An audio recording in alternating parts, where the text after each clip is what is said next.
Good morning. This is the Agribusiness Report. I'm Brandon Blue.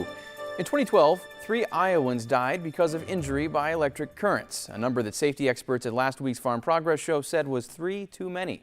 At the show in Boone, the Electric Cooperatives of Iowa gathered together with demonstrations showing the dangers of electricity, especially in relation to work on the farm.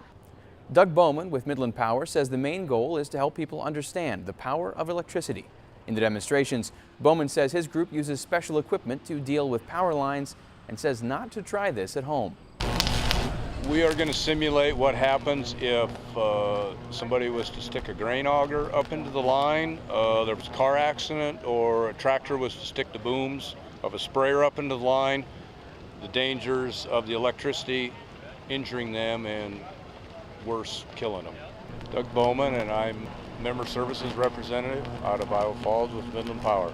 Well, this is all the electric cooperatives in the state of Iowa get together and we pool all of our resources and manpower, and so we can entertain everybody here at the show. Probably the biggest thing that we focus on is the large augers that are portable. They move them around. We've had deaths in the state of Iowa from that accident.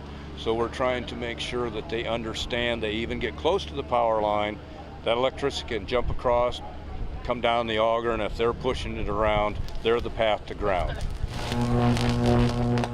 Most generally, if you stay in the vehicle, do not contact the vehicle and the ground at the same time, you're going to be safe. Most people have cell phones now. Stay in that vehicle and get on the phone and call 911 or the electric provider in your area.